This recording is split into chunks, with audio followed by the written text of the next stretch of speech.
Hoje é sábado, dia 1º de maio do ano sem manifestação de rua de 2021, já que ainda estamos no olho do furacão da Covid-19. E hoje é o segundo 1º de maio que os trabalhadores não saem às ruas, como tem feito há mais de um século. Aliás, a origem dessa data, se vocês não sabem, ela remonta a 1º de maio de 1866, quando uma greve foi iniciada na cidade norte-americana de Chicago com o objetivo de conquistar melhores condições de trabalho, principalmente da jornada de trabalho, que era em média de 10 a 17 horas por dia. E a greve era para que reduzisse para 8 horas por dia. Durante a manifestação houve confrontos com a polícia e resultou na prisão e morte de vários trabalhadores.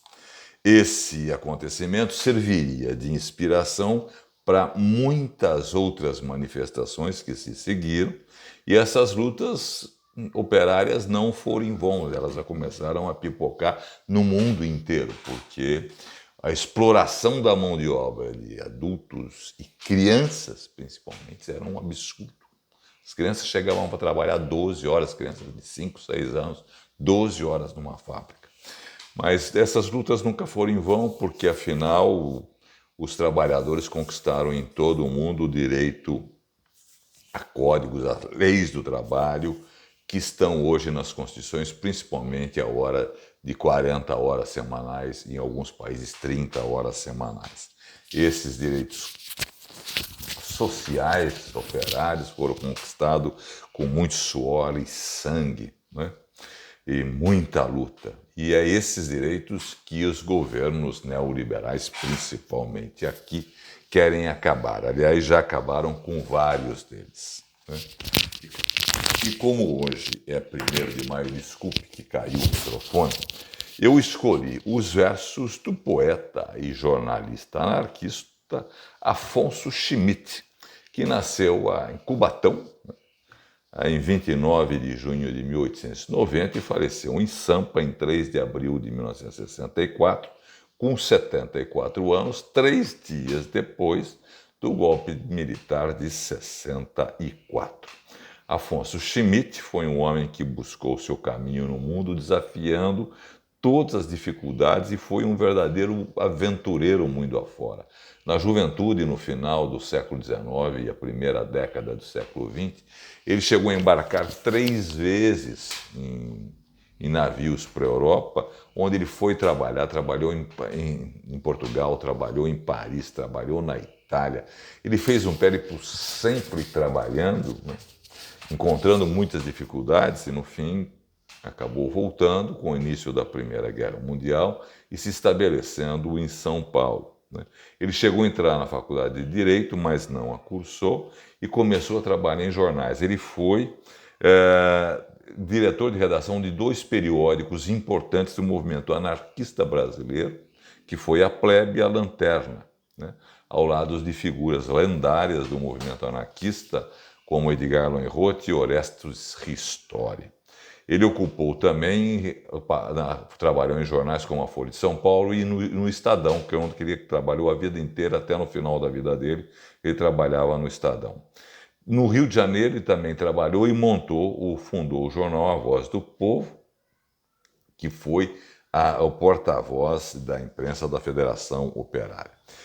Afonso Schmidt, não preciso dizer que foi inúmeras vezes preso, né?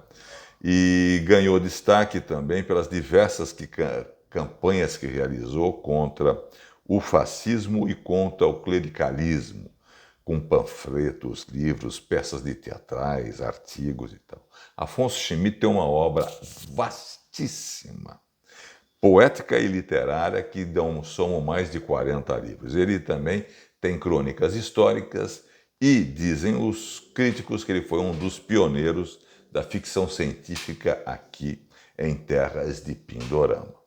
Eu vou ler para vocês 2 poemas de Afonso Schmidt, e sendo que o primeiro tem como título Os Pequenos Varredores. E diz assim: pela escura avenida arborizada, ninguém.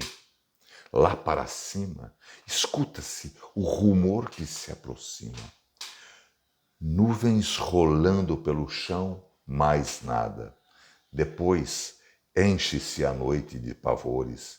Há risos, pragas, ruivos, dançam ao longe contra o vento, ruivos de poeira, pequeninos varredores.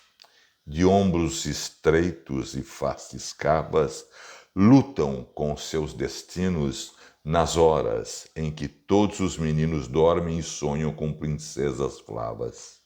Há entre eles alguns que são precoces, fumam e bebem, vários transitam para a noite dos ossários, têm um pulmão comido pelas tosses, arrastando o esquálido corpo pelas sarjetas, dirão, com olhos em brasas, que é melhor acabar na santa casa do que viver assim, como grilhetas.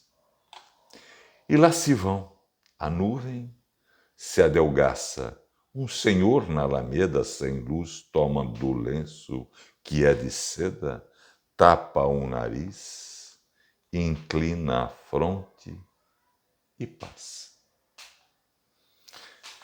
Esse poema foi publicado no livro Janelas Abertas de 1911. O segundo poema que eu vou ler para vocês tem como título Os Vagabundos e diz assim: perdidos pela estepe enegrecida e rasa, nessa planície igual que a distância arredondada, que o inverno enregela e que o verão abrasa, dos vagabundos passa a maltrapilha ronda. As mirantes do céu são como pétrea onda, e o vento forasteiro, essa visão arrasa, quebrando torreões de arquitetura hedionda, catedrais de marfim e florestas de brasa. Eles passam cantando uma canção dolente, e vão deixando atrás, por sorte, a terra ardente, dos seus inchados pés, os passageiros rastros.